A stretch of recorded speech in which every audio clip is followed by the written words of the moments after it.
Қош келдіңіздер 3-ші онлайн сабағыма. Бұл сабақтың тақырыбы биомеханика және диагностика тәсілдері.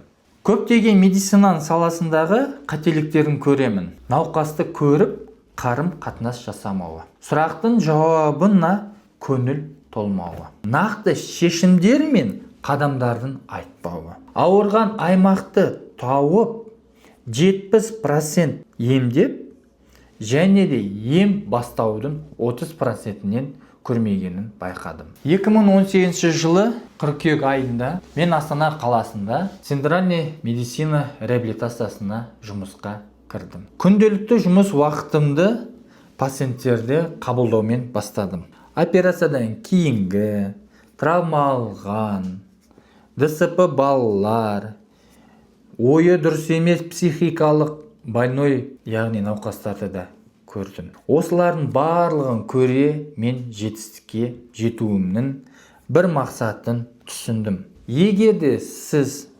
өзіңіздің науқасыңызды дұрыс тани алсаңыз, сізге ең оңай және де қиын болмайды. 2018-де мен қыркүйек айында реабилитацияда жұмыс жасап жүріп, онлайн Украинадағы физикалық реабилитолог маманы болып оқуды бастадым. Бұл маманда мен көп нәрсені түсінгенім, оңалтудың техникалары, қыр-сырлары, массаждың техникалары және де оларды аяқтан тез тұрғызу тәсілдерін көріп, сіздерге екінші сабағымды биомеханика және диагностика сабағымда арнап отырмын. Медициналық биомеханика бұл қозғалысты зерттей отырып, адамның тірек қимыл жүйесін жақсартуға көмектесетін ғылым болып саналады. Биомеханиканың негізгі бағыттары: спорттық биомеханика, клиникалық биомеханика,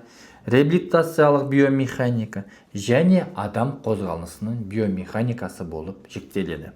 Ал диагностикаға келетін болсақ, бұл диагностика ауруларды дәл анықтау және емдеудің ең маңызды рөлін атқарады. Бұл медицинада және де реабилитацияда шешуші рөлдің ең бірінші маңызы болып табылады. Диагностика қалай жүргізіледі?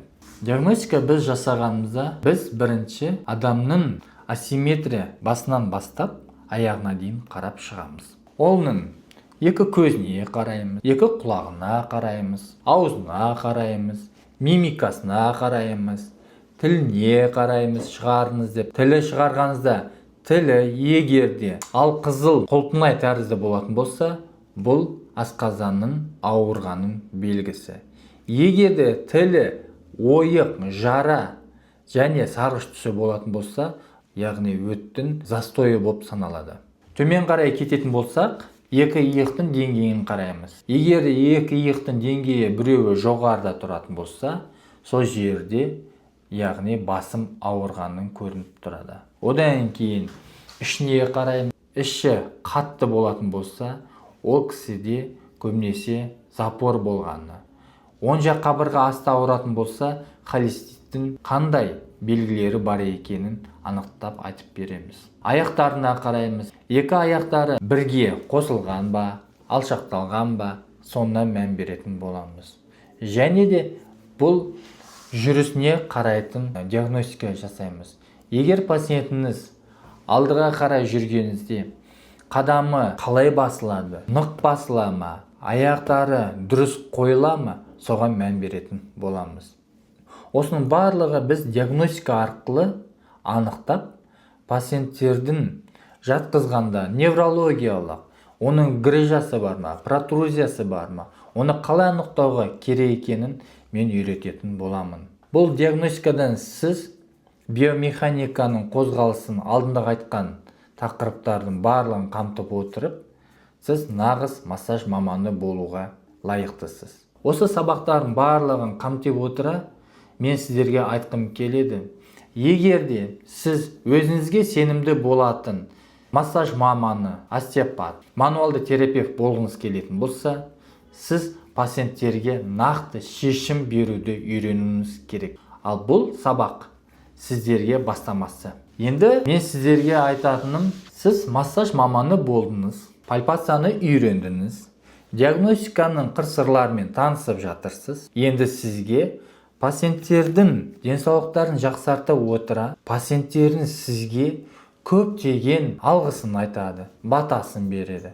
Содан соң сіздерге науқастарыңыз көбейе, таргетке реклама жібермей-ақ, инстаграмды дамытпай-ақ пациенттеріңіз көбейе болады. Осы уақытқа дейін менің парақшамда аз болса да подписчиктерім, менің пациенттерім күнделікті жұмыс жасауда.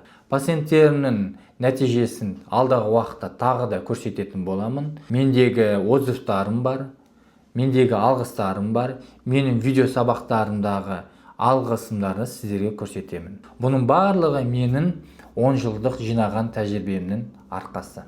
Енді сізге үй тапсырмасы. Менің диагностикам сіздерге ұнады ма? Сіз үшін бұл сабақ не маңыздырақ болды? Және науқасыңызбен сіз осы уақытқа дейін қандай қарым-қатынастасыз? 4-ші сұрағым, арманыңызбен мақсатыңызға қалай қол жеткізгіңіз келеді? Осымен 3-ші сабағымыз аяқталды.